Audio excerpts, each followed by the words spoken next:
جی میں نے اصول فقہ کی تعریف، موضوع اور غرض و غایت ذکر کی۔ اب آگے بڑھتے ہیں۔ اس میں سے کوئی چیز اگر نہیں سمجھ آئی تو آپ بتا دیں، میں اس کو دہرا دیتا ہوں۔ تاہم آگے چلتے ہیں۔ میں نے آپ کا وہ پیپر ابھی دیکھا جو آپ نے سینڈ کیا ہے، اس کے مطابق کافی السلام ساری چیزیں علیکم آپ سر۔ کو... جی میں نے وعلیکم اصول السلام۔ فقہ کا موضوع کہا تھا سر، وہ میرا رہ جی گیا ہے، اگر آپ دوبارہ ریپیٹ کر سکے تو۔ جی میں بتا دیتا ہوں۔ اصول فقہ کا موضوع ہے احکام و ادلہ۔ لفظ احکام حکم کی جمع، اور دوسری چیز ادلہ دلیل کی جمع۔ یعنی فقہ کے اندر یہ بتایا جاتا ہے یہ نماز فرض ہے۔ اصول فقہ میں اس حکم کے ساتھ ساتھ اضافی کام یہ ہوتا ہے، اس پر دلیل بھی دی جاتی ہے کہ یہ فرض ہے تو کیوں فرض ہے۔ وہاں بھی کاز بھی بتایا جاتا ہے، یہ قرآن سے ثابت ہونے کی وجہ سے فرض ہے، یہ حدیث متواتر کی وجہ سے فرض ہے، اس پہ پیچھے یہ کلیہ ہے اس کی وجہ سے فرض ہے۔ یعنی اس کا موضوع ہے احکام و ادلہ۔ ٹھیک ہے جی۔ آگے جی، اس کے بعد اصول فقہ کل کتنے ہیں جی؟ اصول فقہ سے مراد فقہ کے دلائل کل کتنے ہیں؟ یعنی جتنے بھی فقہی مسائل ہوں گے، نماز کے، روزے کے، حج کے، زکوٰۃ کے، وضو کے، اسی طریقہ سے حدود کے، قصاص کے، وراثت کے، جتنے بھی فقہی مسائل ہیں، ان سارے کے سارے مسائل کو ہم لیتے کہاں سے ہیں؟ ان کے سورس کیا ہے ہمارے پاس؟ تو ہم ان کو چار چیزوں سے حاصل کرتے ہیں۔ انہیں اصول فقہ کہتے ہیں، اصول اربعہ بھی انہیں کہتے ہیں، انہیں اصول دین بھی کہتے ہیں، انہیں اصول شرع بھی کہتے ہیں۔ یہ مختلف الفاظ ایک ہی چیز کے لیے استعمال کیے جاتے ہیں۔ چونکہ ہم اصول فقہ پڑھ رہے ہیں تو اس لیے ہم یہی کہیں گے کہ اصول فقہ کل چار ہیں۔ کون کون سی چیزیں ہیں؟ پہلی چیز ہے قرآن مقدس۔ اب قرآن مقدس کی کیا ساری آیتیں یہ ہمارے سبجیکٹ سے تعلق رکھتی ہیں؟ یعنی سارے کا سارا قرآن ہی اصول فقہ ہے؟ ایسا تو نہیں ہے، چونکہ قرآن کی بعض آیات علم الکلام یعنی عقیدوں سے تعلق رکھتی ہیں، بعض دیگر علوم و فنون سے تعلق رکھتی ہیں، یعنی سائنسی علوم بھی قرآن مقدس سے ہی اخذ کیے گئے ہیں۔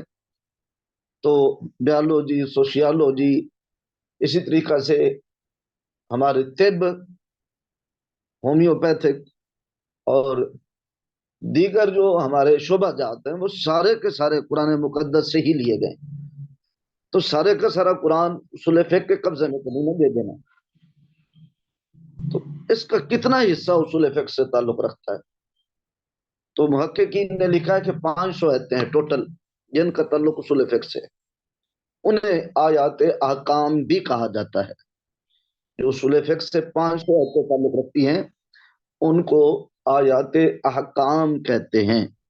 اور آیات احکام کے اوپر باقاعدہ کتابیں بھی لکھی گئی ہیں کہ وہ کون کون سی آیتیں ہیں۔ وہ ساری آیتیں یکجا کر کے اس پہ بکس مارکیٹ میں آ چکی ہیں۔ تو آپ نے یہ ذہن میں رکھنا ہے کہ جو تعداد معروف اور مروج ہے 6666 آیات، اگرچہ کچھ احباب اس سے بھی اختلاف کرتے ہیں، وہ اس وجہ سے کہ جو صورتوں کے شروع میں گنتی لکھی ہوتی ہے نا، فلاں صورت کی اتنی آیتیں ہیں، تو وہ کنفرم نہیں ہوتی، اس میں بھی اختلاف ہے۔ یہ دنیا میں کوئی چیز ایسی نہیں جو اختلاف سے خالی ہو، اور ہر شعبے والے اختلاف کے شکار ہیں۔ بہرحال جتنی بھی آیتیں ہوں قرآن مقدس کی، یہ کنفرم ہے کہ اصول فقہ سے تعلق رکھنے والی آیتوں کی تعداد 500 ہے۔ یہ پہلا درجہ ہے قرآن مقدس، ہمارے فقہی مسائل کا ذریعہ اور دلائل کے طور پر ہم جو پیش کرتے ہیں پیچھے۔ پہلی چیز قرآن پاک، اور دوسری چیز سنت رسول جسے حدیث بھی ہم کہتے ہیں۔ اگرچہ سنت اور حدیث میں اپنی جگہ فرق ہے، لیکن اصول فقہ کے اندر سنت اور حدیث ایک ہی چیز کو کہا گیا۔ تو اب احادیث نبیہ کی تعداد بھی بہت زیادہ ہے، تو کیا ساری احادیث اصول فقہ سے تعلق رکھتی ہیں؟ نہیں، بلکہ 3000، یہ عدد جو ہے خاص کر گنتی یہ نوٹ ضرور کر لیں، قرآن مقدس کی 500 آیتیں ہیں اور حدیث پاک کی تعداد 3000 ہے۔ اور تیسری چیز ہے اجماع امت۔ قرآن مقدس واضح ہے، سنت رسول یا حدیث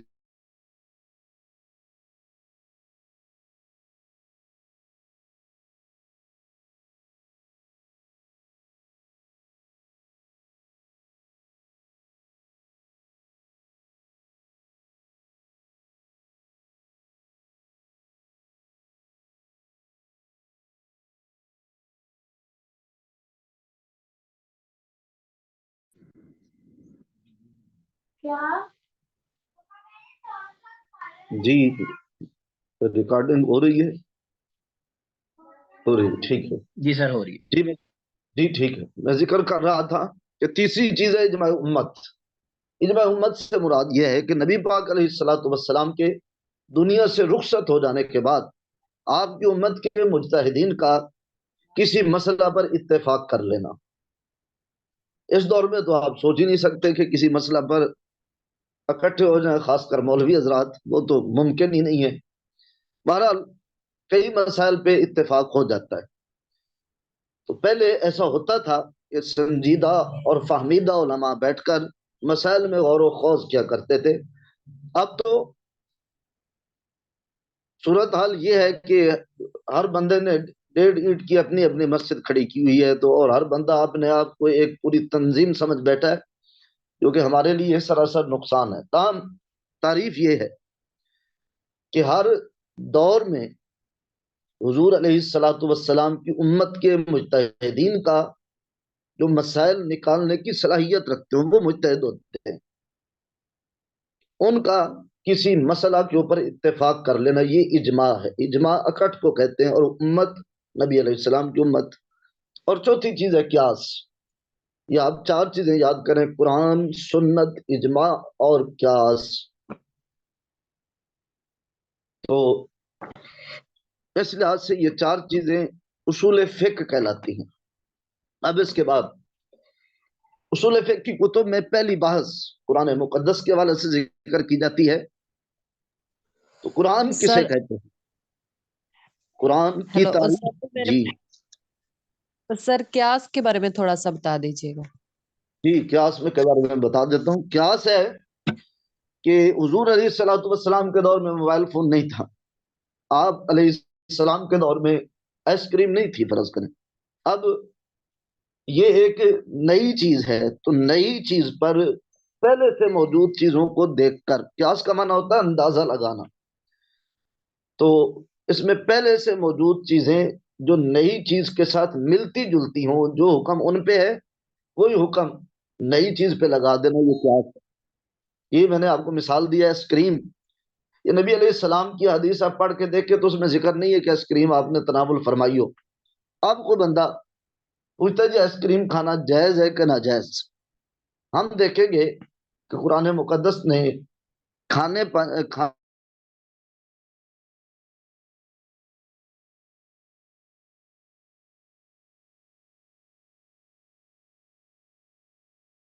ذکر کی، ایک حلال ہو اور دوسری طیب ہو. یہ بظاہر ہم یہ دونوں کو ایک ہی چیز سمجھتے ہیں، لیکن ان میں فرق ہے. مثال کے طور پر کوئی چیز ایسی ہے جو حلال ہے لیکن صحت کے لیے ضرر رسا ہے، نقصان دہ ہے. ڈاکٹر حضرات روک دیتے ہیں فلاں چیز نہ کھاؤ، یہ تمہاری صحت کے لیے ٹھیک نہیں ہے. جیسے شوگر کے مریض کو چینی منع کر دی جاتی ہے. اب چینی کوئی حرام تو نہیں ہے نا، چینی حلال ہے، لیکن اس کے لیے یہ طیب نہیں ہے. جو صحت کے لیے چیزیں نقصان دہ ہوں، مضر صحت چیزیں، وہ طیب نہیں رہتی. تو اس لیے حلال اور طیب 2 پہلو دیکھیں گے، یہ قرآن نے بتا دیے. اب آئس کریم کے اجزاء ہم چیک کریں گے کہ ان میں جو چیزیں شامل کی گئی ہیں وہ کیا کیا ہیں. تو اس میں مینگو ہو سکتا ہے، اس طرح کے کوئی اور فروٹس ہو سکتے ہیں.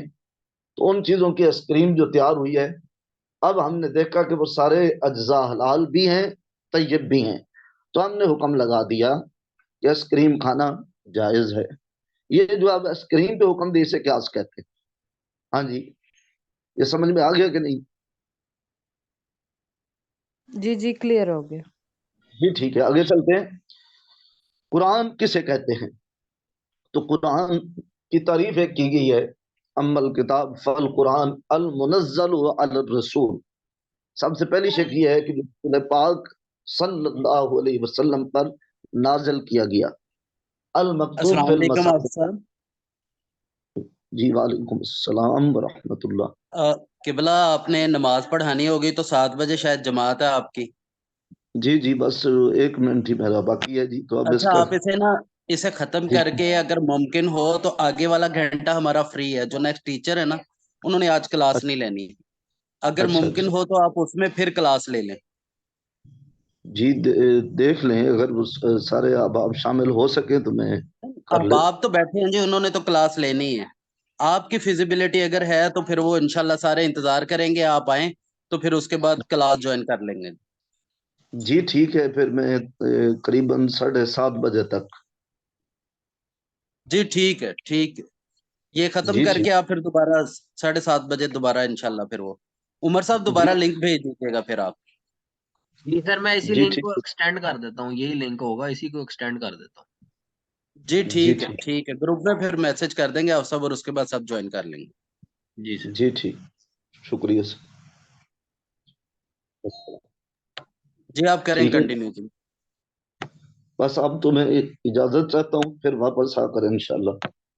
تو گفتگو ہماری یہاں پہ وینڈ اپ کرنے لگا ہوں. اصول فقہ کل 4 ہیں: قرآن، سنت، اجماع اور قیاس. تو قرآن کسے کہتے ہیں؟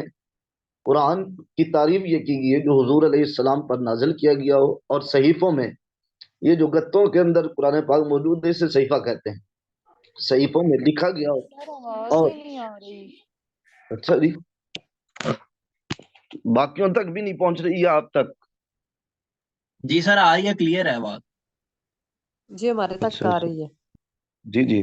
تو جی ابھی وہ ٹائم بھی ہمارا مکمل ہو رہا ہے، تو میں اسے پھر ذکر کر کے اور کلوز کرتا ہوں کہ جو حضور علیہ السلام پر نازل کی گئی ہو، صحیفوں میں لکھی گئی ہو، اور نبی پاک علیہ السلام سے ہم تک تواتر سے مراد ہے کہ ہر دور میں کئی ایک لوگوں کو منتقل کی ہو. کچھ چیزیں ہوتی ہیں وہ صرف صحیفال میں 1-2 جانتے ہوتے ہیں، وہ آگے 2-3 کو اور پڑھا دیتے ہیں، وہ 2-3 کو اور پڑھا دیتے ہیں. یہ متواتر نہیں ہے. متواتر یہ ہے کہ جو چیز زبان زد عام ہو، ہر کس و نہ کس کو پتہ ہو. جیسے قرآن مقدس کے بارے میں ہم کسی بھی مسلمان سے پوچھتے ہیں تو وہ کسی بھی فرقے سے تعلق رکھتا ہو اس کو فوراً ایکسیپٹ کرتا ہے. اسے تواتر کہتے ہیں. یعنی ہر دور میں کثیر تعداد، اتنی تعداد کہ جن کو جھوٹا نہ کہا جا سکے. ایک بندہ خبر دیتا ہے جھوٹی ہو سکتی ہے، یہ 500-700 بندہ ہی خبر دے رہا ہے تو یہ تواتر ہوتا ہے. حضور علیہ السلام سے ہم تک تواتر کے ساتھ پہنچی ہو اور اس میں کوئی شبہ بھی نہ ہو، اسے قرآن کہتے ہیں. یہاں پہ ہم لیکچر جو ہے کلوز کرتے ہیں، انشاءاللہ نماز کے بعد پھر حاضر ہوتے ہیں.